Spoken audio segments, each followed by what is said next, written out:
Désolé pour le contretemps technique, comme vous avez pu le voir, les premières vidéos que j'avais mis en ligne, soit le son ne fonctionnait pas, soit il y avait eu une confusion entre les deux vidéos de la leçon. Alors, on passe donc au point numéro 2 de la leçon sur les fractions, ce qu'on appelle la notion de fraction quotient. Donc, pour cette leçon, vous allez avoir besoin de la fiche leçon numéro 2, que vous avez déjà normalement imprimée pour ceux qui ont une imprimante, parce que normalement vous avez au préalable travaillé sur la partie repérage d'une fraction sur une demi-droite graduée. Donc ça, si vous ne l'avez pas fait, il faut repartir sur le programme de la semaine dernière et puis vous mettre à jour. Et donc ceux qui ont déjà la fiche, elle est normalement collée du côté de la leçon et vous vous mettez donc dans la deuxième moitié de la fiche, au niveau du titre notion de fraction quotient. Et pour ceux qui n'ont pas d'imprimante, vous pouvez écrire directement voilà, les titres qui sont déjà positionnés et vous remplirez la leçon en même temps que la vidéo. Alors, jusqu'à présent, on a travaillé sur ce qu'on appelle les fractions partage. Autrement dit, le cas tout simple, on prend par exemple un disque qui représente une unité. Si je le partage en deux et que je prends une de ses parts, j'ai représenté la fraction 1/2. Ça, c'est une fraction partage. Mais partant de là, on peut voir les choses d'un autre point de vue, mais qui se rejoint, vous allez comprendre. Je vous ai dit, le disque ici représente une unité, et cette unité, qu'est-ce que j'ai fait? Je l'ai partagée en deux. En fait, vous allez voir que finalement, une fraction, on peut la voir aussi comme une division. C'est simplement une autre façon d'écrire le résultat d'une division, et le résultat d'une division, si vous vous souvenez bien le terme, c'est un quotient.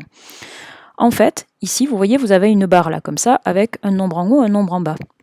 Si je vous fais ce petit symbole là, comme ça et comme ça, est-ce que ça vous dit quelque chose? Ça, c'est le symbole de la division. Regardez, vous avez la barre, en haut un point, en bas un point. Si à la place des points, vous mettez des nombres, vous avez aussi la représentation d'une fraction. D'accord? Donc ça, c'est un petit moyen mémotechnique pour vous aider à associer fraction et division. Alors, partant de là, si vous acceptez l'idée que finalement une fraction, c'est aussi une division, on va pouvoir écrire différemment notre fraction. Là, c'est l'écriture fractionnaire de 1/2, mais une unité partagée en deux. Vous connaissez ça? Si je représente ici sous la forme d'un petit segment, souvent c'est plus facile à voir. J'ai un petit segment unité, je le coupe en deux. Qu'est-ce que j'ai ici comme valeur? J'ai 1 divisé par 2 et 1 divisé par 2. Ça peut s'écrire sous sa forme décimale, 0,5. Ok? On a vu déjà aussi d'autres exemples en début d'année quand on a travaillé sur les fractions décimales. Vous vous souvenez? Quand on avait par exemple la fraction 1/10, on avait... Alors tout ça, vous ne l'écrivez pas. Ça, c'est comme quand j'écris sur le tableau et que je vous donne des explications et que je vous dis, vous écoutez, mais vous n'écrivez pas. Si vous vous souvenez, on avait appris à donner l'écriture décimale de la fraction 1/10. On avait dit que c'était 0,1. Et pourquoi c'est 0,1? Parce que ça correspond à une unité divisée par 10, une unité partagée en 10 morceaux égaux. Voilà, donc ça marche pour des fractions comme ceci, mais ça marche aussi pour des fractions qui sont plus grandes que 1. Si par exemple, je prends ici, là, hop, je prends 2 unités, et je les coupe, j'en sais rien moi, par exemple, en 1, 2, 3, 4 morceaux. Donc chaque petit camembert représente un quart. D'accord? Et si par exemple, des quarts, j'en prends... Alors si j'en prends par exemple 4, 1, 2, 3, 4, j'ai la fraction 4 quarts. D'accord? Ici, j'ai 4 quarts. 4 quarts, et mes 4 quarts, ça reconstitue une unité. Et ça correspond bien à 4 divisé par 4. Si des quarts, maintenant, j'en prends 8 en tout. 8 quarts. 1, 2, 3, 4, 1, 2, 3, 4, 8 quarts. Ça correspond à 8 divisé par 4. Et ça, c'est bien égal à 2. Et ça correspond bien ici à mes 2 unités. Une unité plus une unité, ça fait 2 unités. D'accord? Et ça, en fait, cette idée-là de fraction qui représente une division, ça va marcher pour n'importe quelle fraction. D'accord? Alors attendez, on va effacer un petit peu le tableau. hop. Donc ici, par exemple, ce qu'on appelle le quotient de 12 par 4, en fait, ça correspond à la fraction... 12 par 5, pardon, ça correspond à la fraction 12 cinquièmes. D'accord? Donc ça, c'est l'écriture, ça c'est son écriture fractionnaire. Et si on veut son écriture décimale, eh bien on transforme l'écriture fractionnaire en écriture sous forme de quotient. Donc ça correspond bien à 12 divisé par 5. Et 12 divisé par 5, on peut donner l'écriture décimale de ce quotient. Ça correspond à 2,4. D'accord? Alors là, on va donner du coup une définition plus générale en prenant une fraction a sur b. D'accord? Mais là, on va voir que la fraction a sur b, ça correspond au quotient de a par b, donc à la division de a par b. Donc là, on va écrire la définition générale dans ce petit encadré-là. Moi, je vais la récupérer pour faire un copier-coller pour gagner du temps. Alors ici, hop.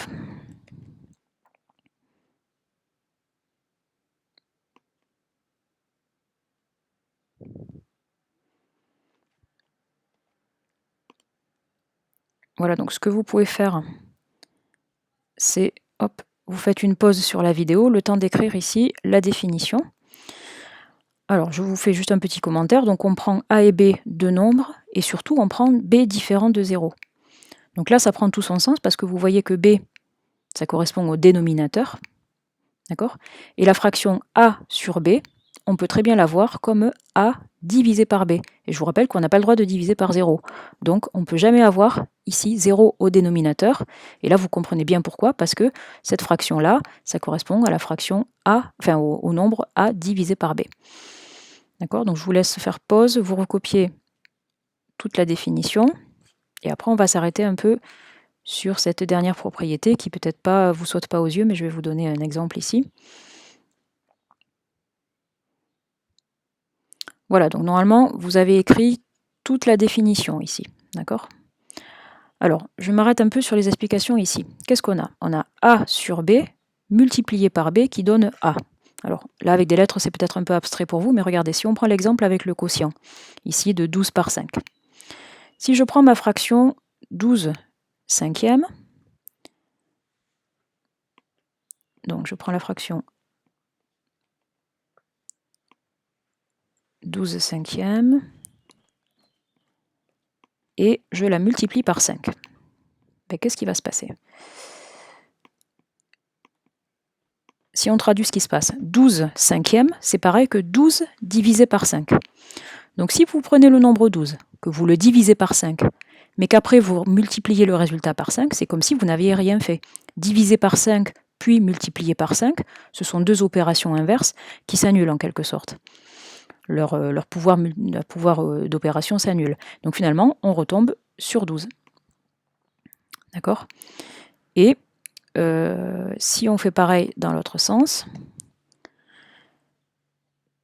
si je commence par, alors je ne sais pas si ça va rentrer, si je fais 5 multiplié par ma fraction 12 cinquièmes,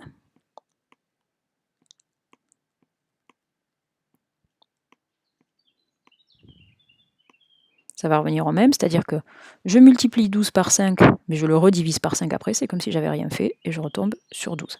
D'accord? Donc là, c'est juste l'illustration avec des nombres de cette propriété qui est ici. Alors, qu'est-ce qu'il faut retenir de tout ça?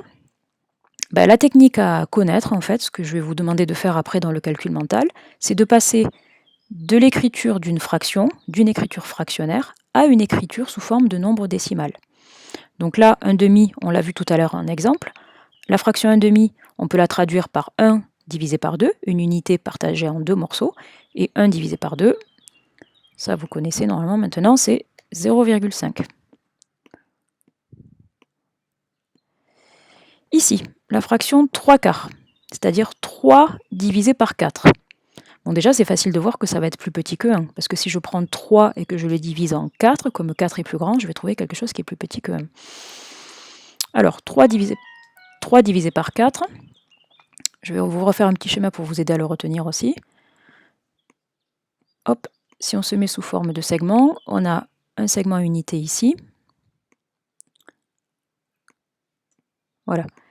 Si je prends l'unité, que je le coupe en 4 morceaux de même dimension, je vais avoir ici un quart. D'accord? Et un quart, c'est une unité divisée par 4, une unité coupée en 4 morceaux égaux. Ben, une unité coupée en 4, ça correspond à 0,25.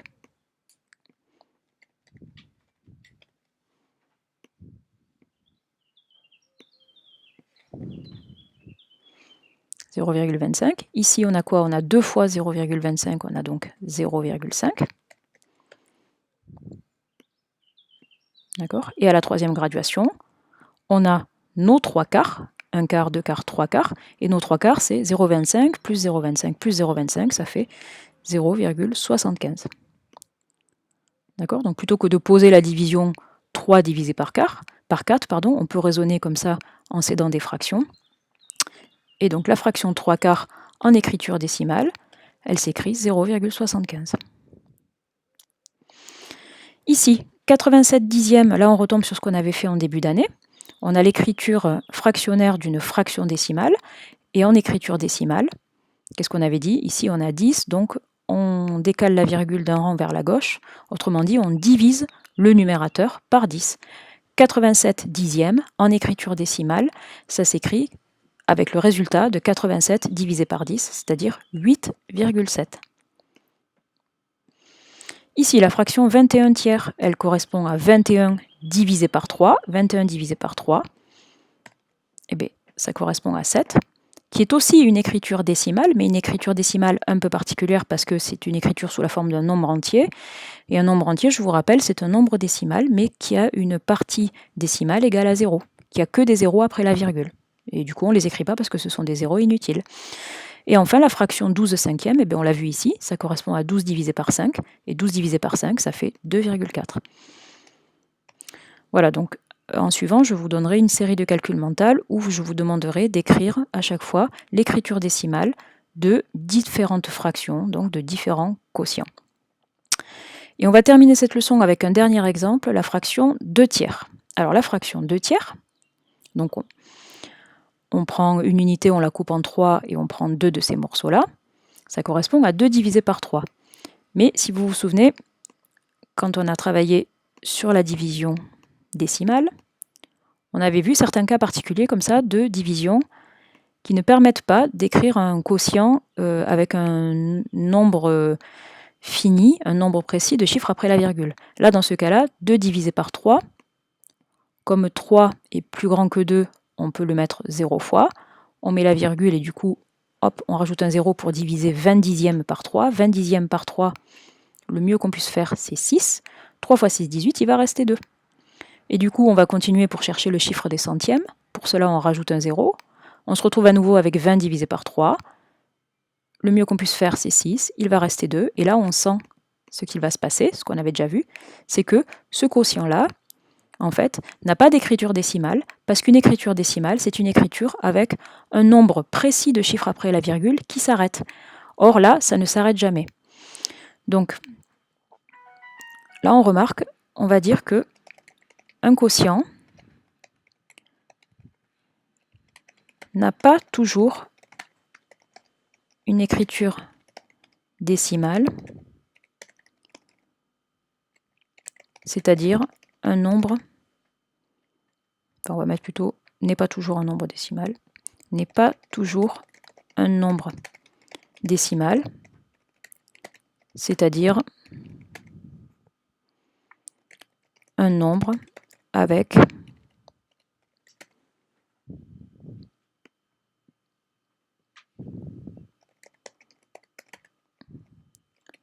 un nombre fini de chiffres après la virgule.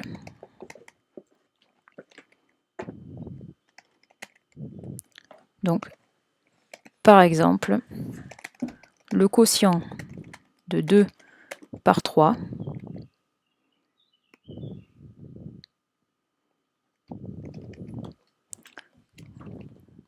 comporte une infinité de 6 après la virgule. Dans ce cas, on garde l'écriture fractionnaire. Et du coup, ça vous permet de comprendre aussi à quoi ça peut bien servir cette écriture sous forme de fraction. C'est-à-dire que, puisque le quotient de 2 par 3, il comporte une infinité de 6 après la virgule, on ne peut jamais l'écrire. C'est-à-dire que du moment qu'on s'arrête à un endroit, on n'écrit pas le vrai nombre. On écrit juste une valeur approchée de ce nombre. Mais la vraie valeur du quotient de 2 par 3, la seule façon de l'écrire, c'est sous la forme de fraction, donc sous la forme de la fraction 2 tiers. Et là, on a bien l'écriture exacte de ce quotient-là.